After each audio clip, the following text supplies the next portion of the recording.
No se trata de no ver las diferencias entre los distintos modelos imperantes en nuestro continente, sino de verlas al mismo tiempo que las continuidades, y desde allí empezar a forjar un pensamiento crítico que nos permita salir de los problemas estructurales, sin que la senilidad se apropie de nuestras reflexiones y volvamos a caer una y otra vez en los mismos errores. Atreverse a pensar las transiciones que nos lleven a otra forma de sociedades implica un gran esfuerzo en repensar nuestras propias historias, nuestras propias experiencias. Es ir más allá inclusive de las certezas que algunas veces hemos llegado a construir. Es ir más allá de los límites que como vecinos, como organizaciones sociales, algunas veces hemos encontrado.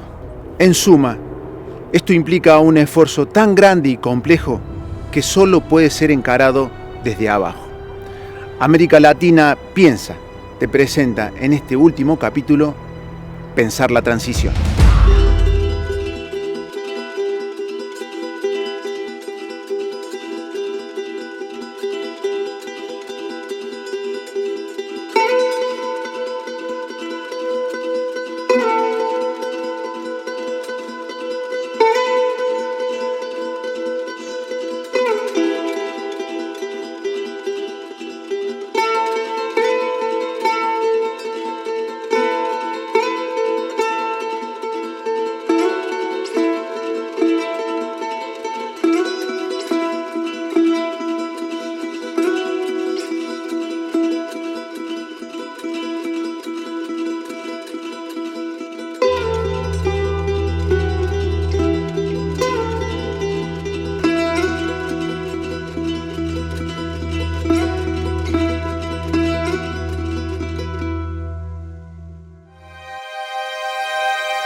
Ela existe há mais de 10.000 anos, protegida pelos pequenos agricultores, né? Pelos homens e mulheres, né? E hoje 2, 3 empresas querem ser donas das sementes, são donos da semente. Então, o que será de uma humanidade sem semente?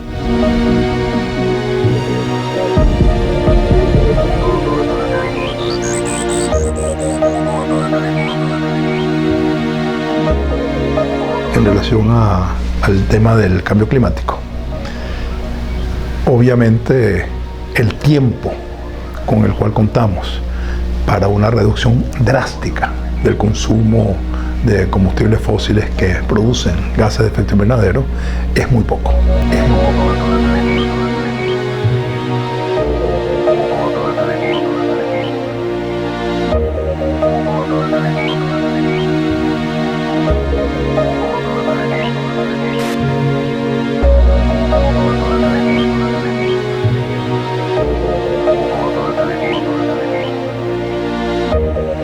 Estamos retrocediendo en las luchas sociales porque cada vez más la clase política es reaccionaria, es contraria a los derechos.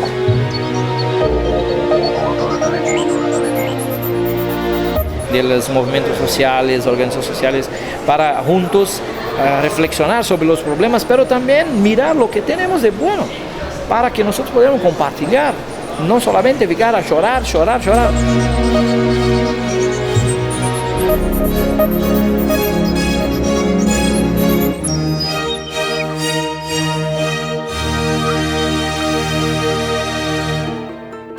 Ellos acumulan y traen basuras. Una computadora, ¿cuánto tiempo dura? Se daña, se vuelve basura. Un carro, chocan, se vuelve basura. Yo creo que suficiente carro hay.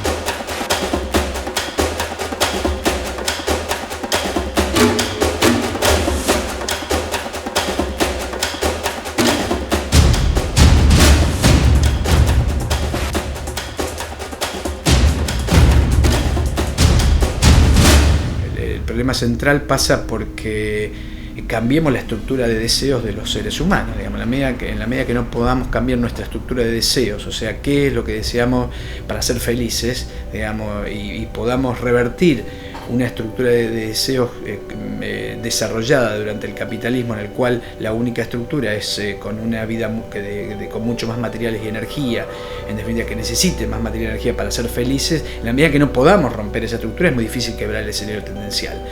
Abordar cambios además que hacen a la esencia de los estilos de desarrollo es todavía más difícil, porque eso está embebido en la cultura. O sea, hasta donde yo entiendo, estos no son problemas meramente político-partidarios, porque de diferentes corrientes político-partidarias se reproducen distintas variedades de más o menos el mismo desarrollo. Uma das primeiras lutas é a escola, que tem que ser uma escola diferente, uma escola que ajude na elevação da consciência, que trabalhe a realidade local, que trabalhe também, porque nas escolas tradicionalmente se estuda não o que interessa aos trabalhadores, mas o que interessa à classe dominante. Yo creo que hay una cuestión más elemental que tiene que ver con los cambios culturales en torno al consumo, pero también a la escasa conciencia que hay hoy en día en la sociedad argentina y en otras sociedades latinoamericanas de la relación entre patrones o modelos de consumo con patrones de producción. Y ahí vemos de vuelta esta analogía entre nutrir un suelo, nutrir una planta para nutrirnos nosotros, ¿no?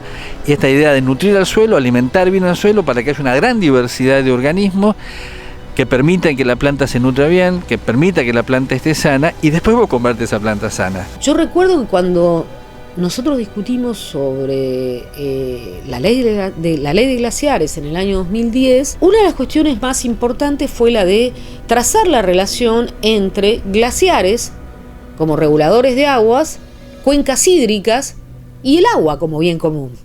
Algo elemental, es decir, decirle a un señor que vive, a una señora en la ciudad de Buenos Aires, que el agua no es mágica, que uno abre la canilla y viene, vaya a saber de dónde. Y esto sí también está relacionado, creo yo, con la desconexión que hay entre las problemáticas de las grandes ciudades y las problemáticas de las pequeñas y medianas localidades y lugares más aislados, que son, estos últimos, los lugares en donde se expanden las distintas formas del extractivismo. Hay que estar en esos pueblos chicos y ver qué es lo que sucede ante la llegada y la instalación de una mega minera o el desarrollo petrolero o la construcción de una mega represa, para ver efectivamente cuáles son las repercusiones en las distintas dimensiones de la vida. Ahora, el consumismo tiene una cara negativa que alienta esperanza de poderlo revertir, que es la gente se da cuenta de que eso no funciona. Por ejemplo, en el caso del transporte público, que es un caos en la mayoría de las capitales. O la gente que se da cuenta de, bueno, seguir comprando productos chinos que son baratos pero se me rompen al mes siguiente, también se dan cuenta. La otra cuestión, pensar lo local, o sea, pensar el desarrollo era lo que... Esto tampoco es loco, es decir, ¿por qué tenemos que comer tomate que vienen de 1000 kilómetros? ¿Uno puede operar sobre eso? Claro que puede operar sobre eso. Uno puede trabajar con políticas públicas para intentar producir un escenario tendencial hacia ese aspecto en el cual pueda desarrollar formas de vida alternativas, construcción de deseo que necesite menos materia y energía y que es la base para poder no tener zonas de sacrificio. Trazar puentes, establecer puentes, trazar relaciones, para que se puedan generar solidaridades y cambios culturales es sin duda uno de los grandes desafíos. Y ahí sí me parece que, por ejemplo, el movimiento sindical o los movimientos sindicales deberían tener un rol central. No es como muchos años atrás que nos tenían completamente adormecidos y siempre se estigmatizaba por la negativa, ¿no? la juventud era que estaba en el individualismo, los trabajadores corporativos y con burocracia sindical, los movimientos sociales limitados al ambiental. Yo creo que eso está, hay una transversalidad en la lucha que se está empezando a generar, que ya no hay esas barreras, es decir, estamos rompiendo esos prejuicios, esos mitos de que está todo separado y tabicado.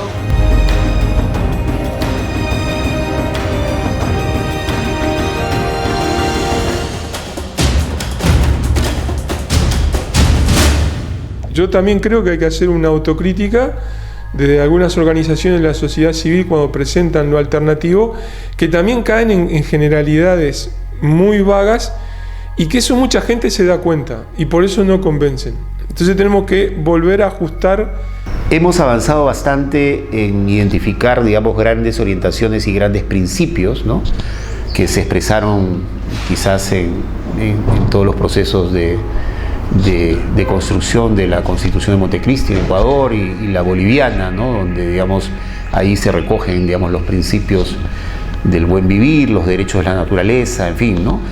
Me da la impresión que también parte del reto es cómo le damos contenido a esos principios. Si no hacemos ese esfuerzo, va a seguir pasando lo que estamos viendo que está pasando en buena parte de América Latina, ¿no?, donde finalmente correlaciones políticas permiten y abren posibilidades enormes que generan expectativas muy significativas, como han sido las experiencias, sobre todo la boliviana, ¿no?, pero que después, una vez que se asume, digamos, el reto de ser gobierno, hay vacíos programáticos que no han sido adecuadamente llenados. Por lo general, cuando se habla del vivir bien, se habla de esta idea general en un nivel ético de equilibrio con la naturaleza, pero no se habla de cuáles son las condiciones materiales con las que se puede organizar eso. Yo diría son básicamente dos. Uno es propiedad colectiva de la tierra, que es lo que permite establecer equilibrios con la naturaleza, y gobierno de asamblea, es decir, de comunidad. En la medida en que hay eso, hay condiciones de posibilidad, ¿no? Creo que es por ahí la cosa, o sea, va por el lado de mirar qué nociones del buen vivir, entendido como formas armónicas, colaborativas, solidarias de vida, que no son solo entre sociedades, sino es con la naturaleza, que no es solo contrato social, sino es contrato natural, ¿no? Yo creo que es lo más desafiante que tenemos, y no es parte de un nuevo cliché ideológico. Yo creo que también parte de la mirada hacia atrás para saber qué hicimos mal y qué debemos corregir profundamente, ¿no? Pero yo creo que cualquier alternativa, aunque no se llame vivir bien, al capitalismo, tiene que contener un grado de reagrarización en el sentido fuerte de civilización, ligada a ampliar los márgenes de propiedad colectiva de la tierra, ¿no?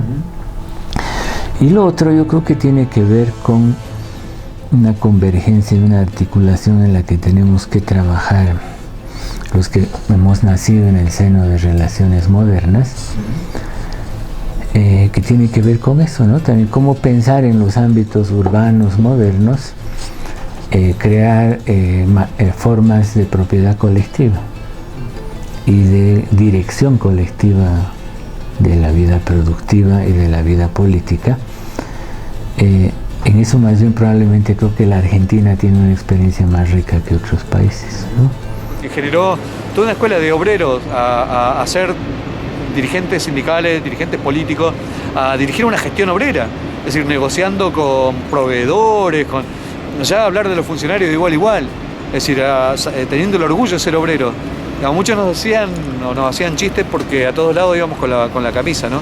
Y decían, sáquense esa camisa marrón, viste, que ya ahora están en otro lugar, ustedes son los nuevos dueños, los nuevos propietarios.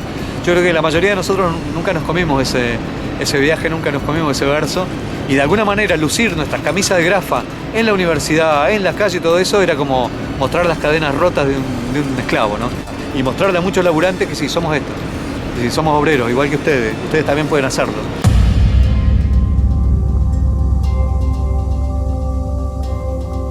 Ninguna actividad minera puede haber en una fuente de agua, en una laguna, en un río, en un manglar, en un páramo, en un glaciar, no puede haber actividades mineras o petroleras.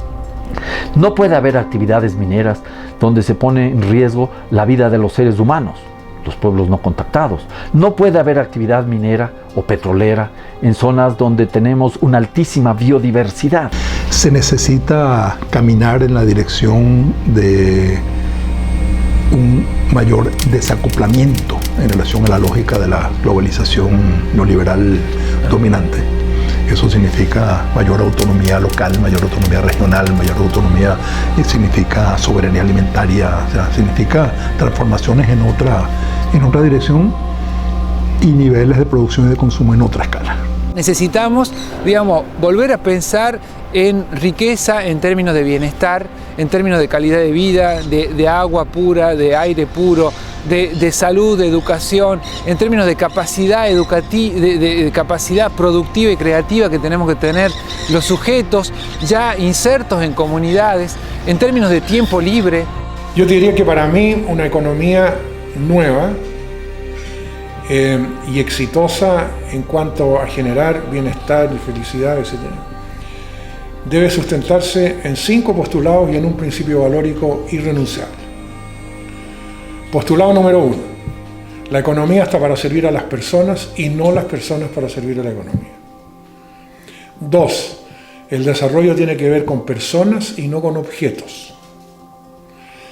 3. El crecimiento no es lo mismo que el desarrollo y el desarrollo no precisa necesariamente de crecimiento. 4. Ninguna economía es posible al margen de los servicios que prestan los ecosistemas. 5. La economía es un subsistema de un sistema mayor y finito que es la biosfera. En consecuencia, el crecimiento permanente es imposible. Y el principio valórico en que deberá sustentarse una nueva economía es que bajo ninguna circunstancia un interés económico puede estar por sobre la reverencia por la vida.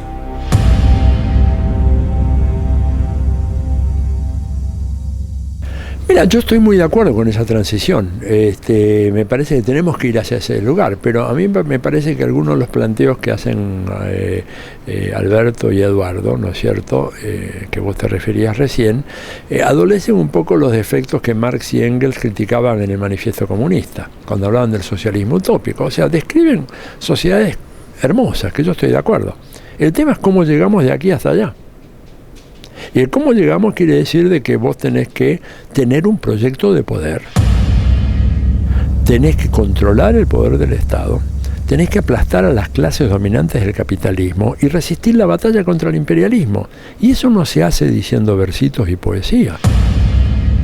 Entonces digo, me parece bien que tengamos estos horizontes y dicen, nos fijan un rumbo hacia el cual avanzar, pero tenemos que tomar las medidas que tienen que ver con el proceso de mediación.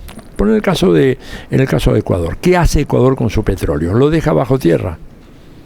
Digo, si lo deja bajo tierra, bueno, está condenando a un proceso que requiere, para avanzar hacia una mejor sociedad del buen vivir, tener más petróleo.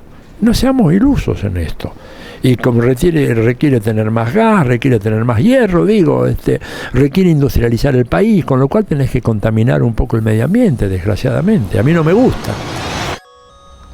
Yo creo que, claro, cuando se discute sobre eso, deberíamos empezar otra vez intentando poner este punto central, o sea, lo que hemos dicho de Gudinas. O sea, Gudinas, que es anti-extractivista, bueno, dice, se necesita un nivel sensato de actividades extractivas. Entonces, ya no discutiremos si eres muy desarrollista, extractivista, malvado, etcétera, o eres muy romántico, conservador. Más o menos todos podríamos ponernos de acuerdo en que se necesita un nivel sensato de actividades extractivas. ¿Qué va a hacer Bolivia? O sea, ¿va a dejar de producir gas, petróleo, de intentar industrializar el litio? No. ¿Cuál es ese nivel sensato de actividades extractivas? ¿Con qué criterios medimos eso? Yo estoy a favor de que la UNASUR, por ejemplo, desarrolle un marco regulatorio global sudamericano para impedir que las grandes transnacionales mineras hagan el desastre que están haciendo en la cordillera de los Andes. Por ejemplo, estableciendo una prohibición de la minería del oro, teniendo en cuenta que hay suficiente oro en el planeta, no necesitamos más. Entonces podemos ponernos de acuerdo en eso, estoy de acuerdo en eso. Y es durísima, ¿no es cierto?, la prohibición, pero al mismo tiempo tenemos que sacar otras cosas, tenemos que extraer, pero tenemos que extraer del medio ambiente los recursos fundamentales que permitan que esta sociedad pueda sobrevivir y pueda avanzar en un proceso de cambios. Y un proceso de cambios quiere decir que la gente viva mejor.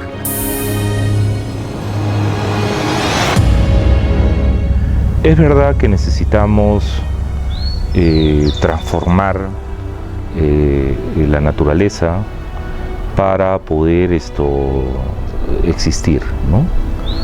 El tema es cómo definimos esa existencia. O sea, si la existencia es como lo que planteaba en el Congreso de lanzamiento del PT, cuando lanzaban a Dilma Rousseff, de que la meta del desarrollo brasilero es que cada brasileño tenga un refrigerador, una computadora, ¿no? Un vehículo. Bueno, si esa es la meta, adelante con los chinos, un vehículo, una refrigeradora, un aire acondicionado por familia, y las cucarachas contarán nuestra historia. O sea,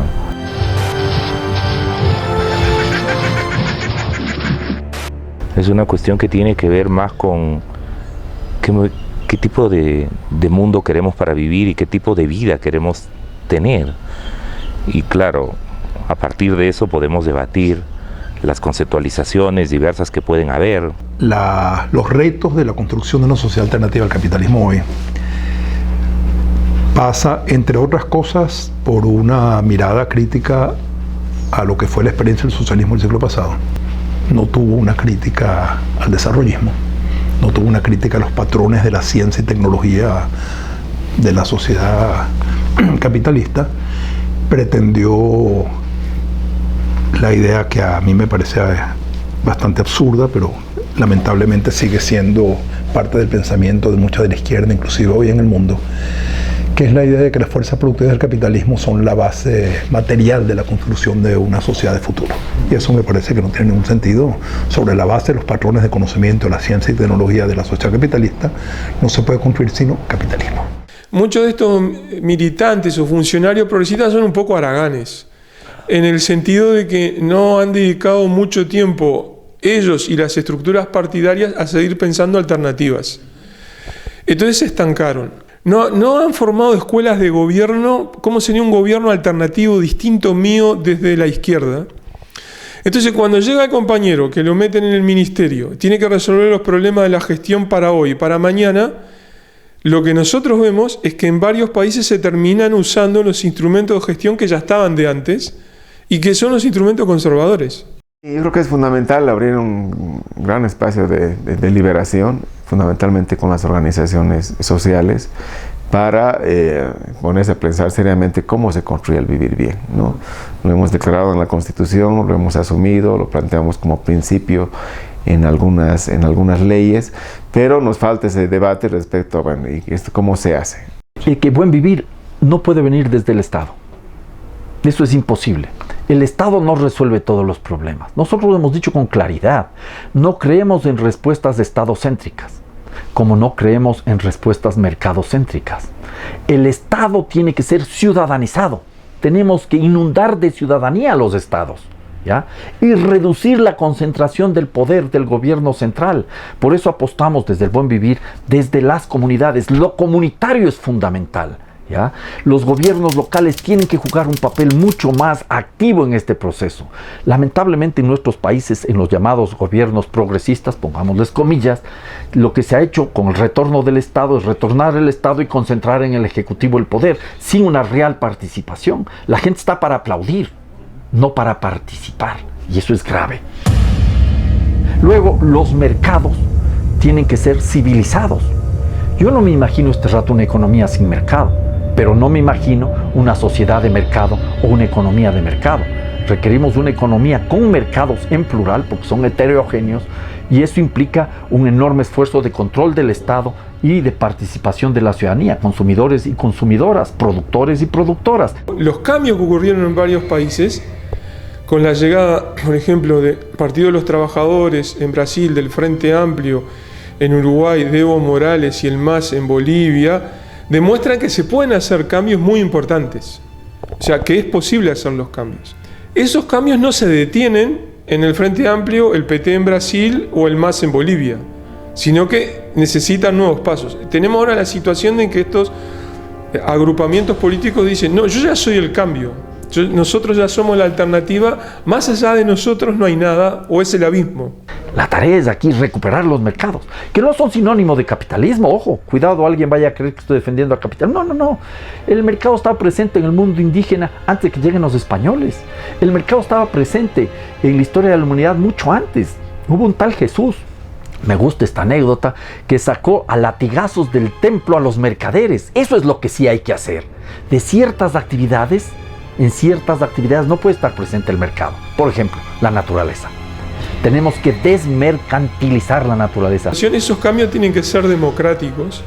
Y como yo tengo este entramado cultural, esto no lo voy a resolver por decreto, no lo voy a resolver por un liderazgo carismático, sino que va a requerir ir convenciendo a diferentes sectores de la sociedad. Los cambios en Paraguay, creo que en otros países, no van a venir desde arriba, ¿verdad? Desde los gobiernos.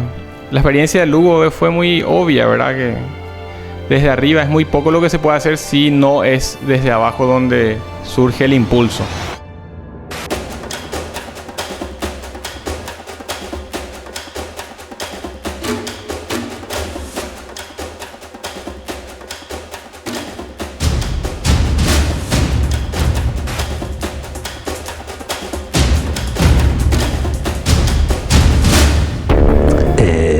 Y discutíamos con Morales y con mucha otra gente para inclusive la significación de las palabras. Para nosotros es muy importante lo que significa la palabra desde nuestra perspectiva, qué significa poder, qué significa política, qué significa democracia.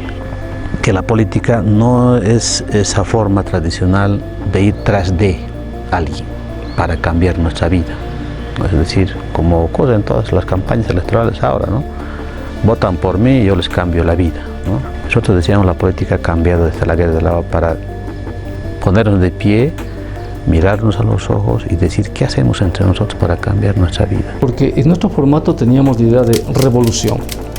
Pensábamos que si nosotros hacíamos la revolución iban a cambiar las condiciones y una vez cambiadas esas condiciones, poco a poco se iban a empezar a resolver los problemas. Pero hemos pasado por varias revoluciones y hemos visto que no, las cosas no son así. Hoy lo que está sobre el orden del día es lo que dejó pendiente el ciclo pasado. El tema que dejó pendiente ese ciclo es la estatalidad. Si el Estado-nación, Argentina, Uruguay, Chile, es el envase sobre el cual podemos construir algo nuevo. Entonces pienso que los movimientos indígenas sobre todo nos están enseñando algo que es importante y se llama resistencia. A diferencia de la revolución, la resistencia es cotidiana. A diferencia de la revolución que implica aparatos, que implica lógicas, discursos, la resistencia puede ser tan, si tú quieres, cotidiana como negarse a tomar Coca-Cola.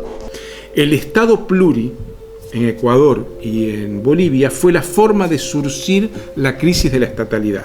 Hoy el Estado pluri no existe. Bueno, pero sigue estando pendiente discutir qué hacemos. Y las resistencias pueden vencer a este momento, a esta dinámica de la acumulación del capital. Y lo están haciendo, de hecho, ¿no? Lo que están haciendo, por ejemplo, los pobladores que resisten a la megaminería. O sea, no lo hacen con un partido político, lo hacen inventándose cosas cotidianas todo el tiempo, ¿no? Tejiendo nuevamente tejido social, valga la redundancia, ¿no? Reconstruyendo otra vez las solidaridades sociales, reencontrándose otra vez, reconstituyéndose con el territorio. Y por eso no necesitas grandes marcos teóricos, pues no necesitas haber leído ni a Marx ni a... Construir consensos, construir algo nuevo, hoy no está a la orden del día, más que en lo local. O sea, lo que construyas en tu pueblo, en tu barrio, Malvinas Argentinas, en lo local. Una mirada más general no somos capaces hoy de tener. Y creo que hay que asumir eso y hay que concentrarse en construir sólidamente abajo y a la izquierda. No sé si les suena.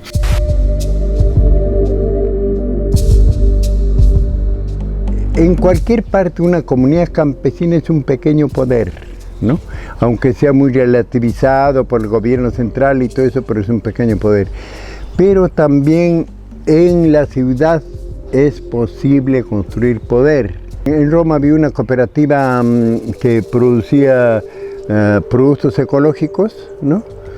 Y estaban poniendo a los camiones la cosecha de ese día y nos dijeron, esto que están viendo que estamos depositando en los camiones, la cosecha de hoy día va a estar en la mesa de los consumidores. O sea, tienen organizados a los consumidores y así. Ellos también están construyendo poder. No es que tenemos que primero derrotar el capitalismo para construir el buen vivir. Que hagamos cosas hoy que frenen ese capitalismo, que mantengan vivo eso que no está dentro del capitalismo y que, digamos, y que podamos ampliar esos escenarios, ¿no?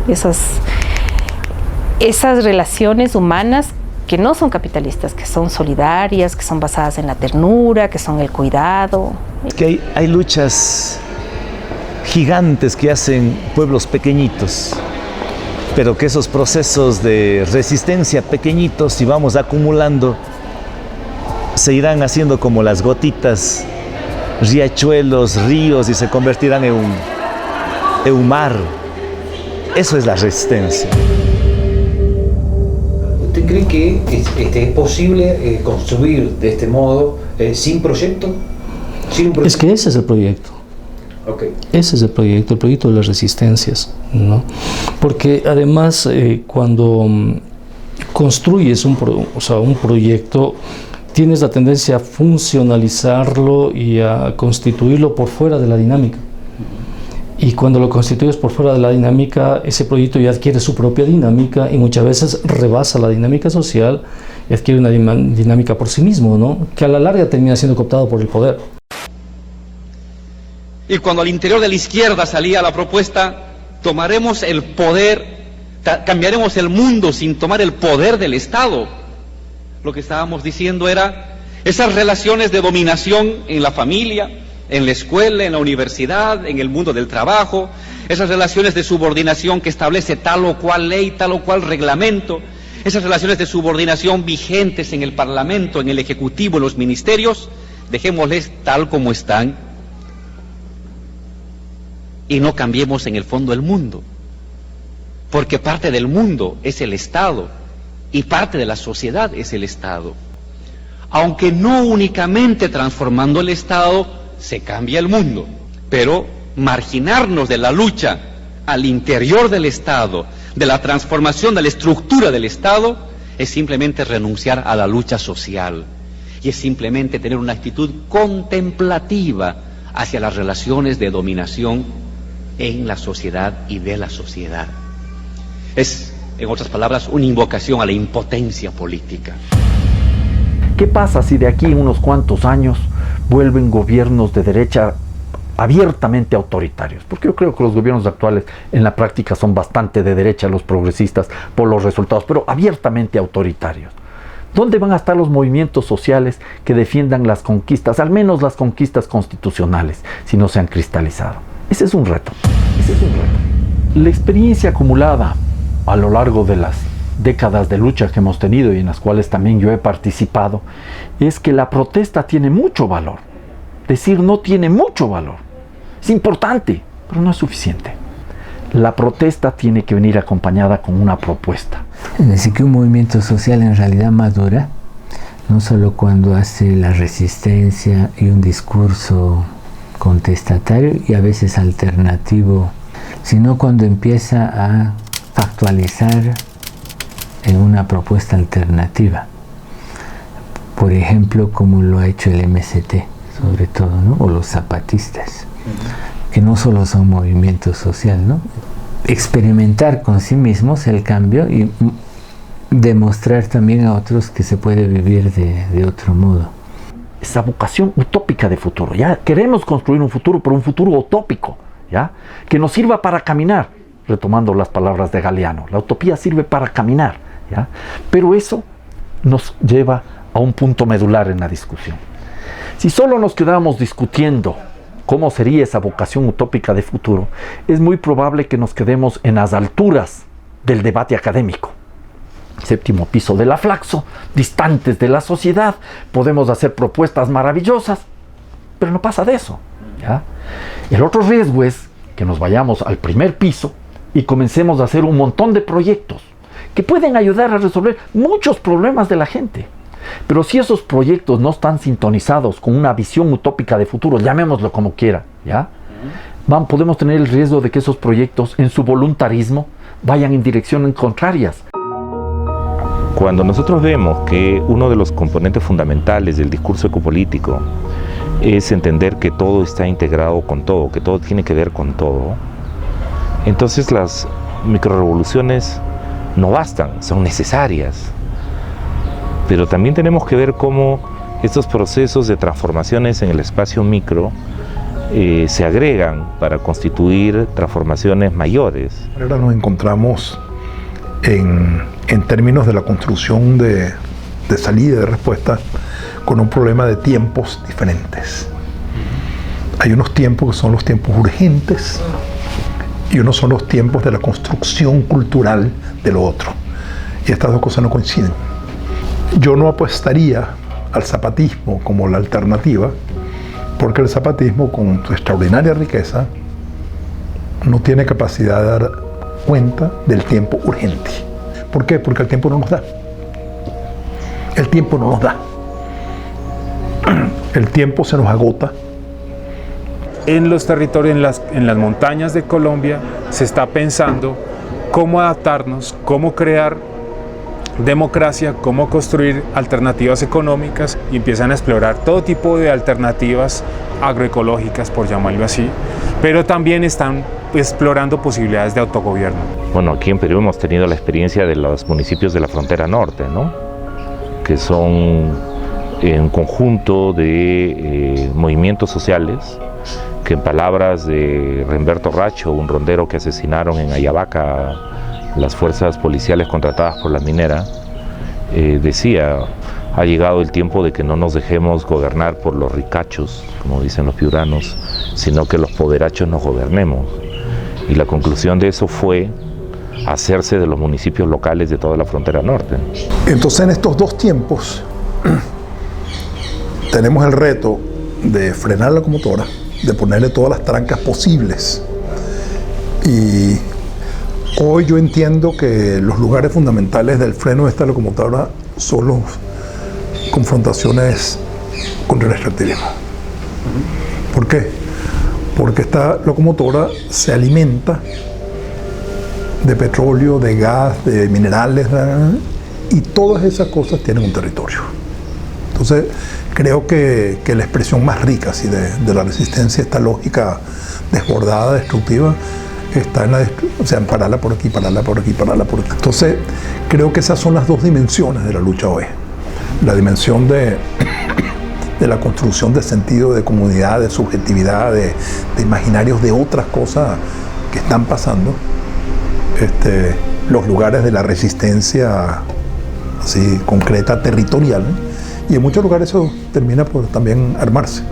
Yo creo que, por ejemplo, el caso argentino es un caso interesante de lugares donde, no el caso argentino, sino casos en Argentina, donde no es necesariamente una comunidad preexistente como comunidad la que resiste, sino que se construye comunidad como comunidad con sentido de intersubjetividad de comunidad en la propia resistencia.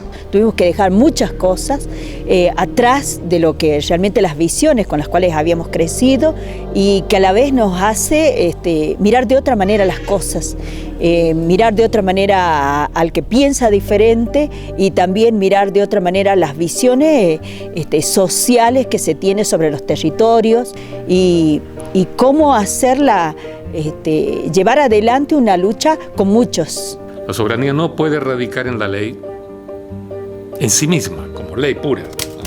No radica, por tanto, en la Constitución, no radica en el Estado, no radica en la clase política, solo radica inherentemente todo el tiempo, permanentemente en la ciudadanía. Pero la cuestión es si la ciudadanía sabe ser soberana o no. Y cuesta romper con esa mirada, con esa lectura acotada, porque nuestra cultura política nos indica que el vecino tiene que restringir su participación política a determinados ámbitos que están más o menos estructurados, desde el espíritu democrático como la máxima expresión, ¿no? Como el voto popular, ahí se expresa la participación de un ciudadano, de un vecino. Y por eso me parece que cuesta ver a ese mismo vecino participando de otra manera y identificarlo como un actor político en otra instancia que no sea esa la del emisor del voto, ¿no? Todo por defender un pueblo. A nosotros nos han demandado, nos han llevado hasta la fiscalía. Todo por defender un pueblo. Pero como digo, ellos están buscando un líder. Nosotros aquí no tenemos líder. El líder somos todo el pueblo. O sea, hablamos no solamente de las rondas, sino decimos las rondas porque el campesinado somos el 75% de toda la población, digamos, de la región Cajamarca. Es el hecho de que las comunidades locales tienden a reaccionar frente a la amenaza explícita. Y funcionan óptimamente ahí. Y demuestran soberanía, etcétera, etcétera. Pero la lectura más profunda señala que estamos viviendo una época, la clase política pesa cada vez menos. Y entonces el conflicto ya no es entre Estado, ni es político entre partidos al interior del Estado, sino entre la globalización y la comunidad local. Entonces, la comunidad local tiene que entender que su organización soberana, digamos, no es para darle una pelea contra la empresa que llegó, es para el largo plazo. Después en las rondas hay de varios partidos políticos, pero trabajando con buen tiempo, de unos 3-4 años, ojalá lleguemos a ese entendimiento.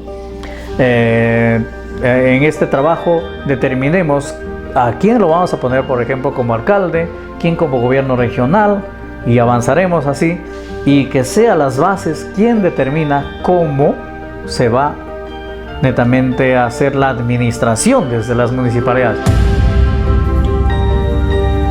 Como te digo, nosotros siempre hemos hecho política aquí en INTA, en Cotacachi, una política desde la calle, desde el suelo, ¿no? Con la gente, con las comunidades. Política en el sentido de simplemente decidir el qué se hace con nuestro territorio, ¿no? Pero nunca hemos hecho política partidista.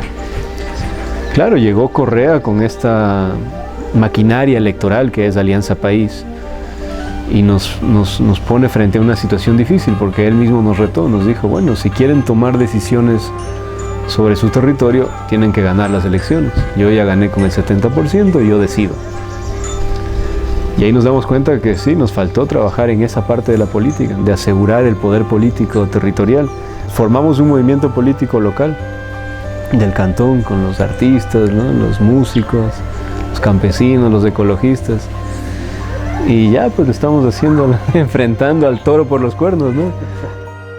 Ingeniero, yo lo quiero invitar a escuchar unas declaraciones del presidente de la República, quien señala que aquellos que se oponen a la minería a cielo abierto en el norte de Imbabura carecen de legitimidad. Adelante. Contra la minería en INTAC. ¿Sabe cuánto yo gané en INTAC? Contra la postura de ellos, porque tuvieron candidatos, 9-1. Pero se nombran representantes de la Pachamama, del pueblo indígena, entonces, siendo minoría, quieren imponer su voluntad. ¿Cuál es su opinión, ingeniero Cueva?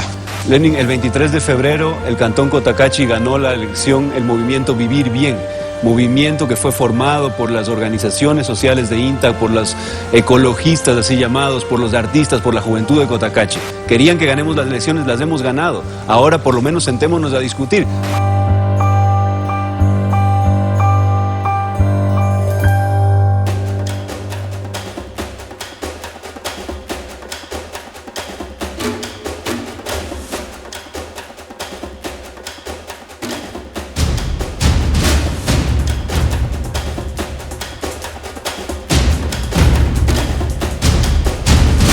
Si sos de izquierda, tenés que ser de izquierda. Si sos de la UCR, sos de la UCR. No tenés que ampliar o incorporar nuevas ideas, sino que poner la doctrina y basarse en ese camino. Sin embargo, el indígena no. Para nosotros la base de la asamblea es el pueblo. Cuando se definió la revolución bolivariana como revolución socialista. Y además Chávez anunció la creación del Partido Único de la Revolución. Hay un clic. Hubo unas formas en las cuales se empezó a construir desde arriba los patrones organizativos. ¿Cómo construyes tú una forma organizativa democrática de base si no se tiene capacidad de incluir a todos? La sociedad es diversa, es múltiple, tiene contradicciones, pero esas contradicciones se procesan ahí. La idea de igualdad es una idea política, pero que va ligada también a la idea de pluralidad. O sea, no es sinónimo de homogeneidad o identidad, ¿no? De hecho, yo concibo que la vida política es básicamente el resultado de la constitución de una pluralidad de sujetos con autonomía. Y que uno de los principales rasgos o dimensiones de la política es cómo organizas el gobierno de la sociedad con esa pluralidad de sujetos, ¿no? Y en condiciones de igualdad. Suponiendo que esa diferencia es ineliminable, yo ligaría esto, ¿no? La idea de que igualdad es cogobierno.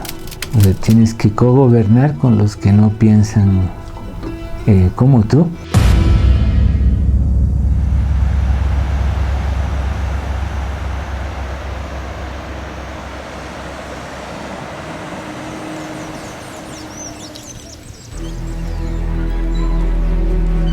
Los mapuches, a diferencia del pueblo chileno, siempre han tenido sentido de soberanía. No han perdido jamás su sentido de soberanía. Yo creo que hay un elemento de ese componente histórico que la conquista no logró arrebatar, ¿no? Y no lo logró arrebatar en principio porque hubieron luchas de resistencia, en segundo lugar porque, digamos, la realidad fue más fuerte que el proyecto colonizador, ¿no? Es decir, ¿por qué está vivo en el Perú el que la gente esté dispuesta a dar su vida por el agua y que diga agua sí, oro no, o sin oro se vive, sin agua se muere? Eran muy poquititas las comunidades mapuches que había. Creo que no llegaban a 30. Y en el 2007, cuando yo estuve, eran 54. O sea, como parte de la lucha, retoman su experiencia, su cultura, y se afirman en esa para luchar. Volver al origen, volver a ser indígena, pero no abandonar lo aprendido en la vida social, la integración, sino que hacer uso equilibrado de ambas culturas. Esa historia no fue estática, cambió, o sea, nos mezclamos, somos más que pre-incas y que incas, somos mestizos, ¿no? Inclusive acá también, cuando empezaron a discutir qué era el agua, por qué luchaban en San Carlos. Decían, luchamos por el agua. ¿Qué agua? ¿El agua potable? No, el agua clara, ¿no? ¿Qué agua? Y cuando se plantea el agua pura, es la Pachamama, es la defensa del territorio, y eso dio un piso común a todos. Que no es, digamos, la noción folclórica, trasnochada del tema, sino realmente si no somos hijos de la tierra, o sea, ¿qué somos?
dar mucha fuerza a los hermanos de los pueblos originarios a nivel de América, de parte de los mapuches.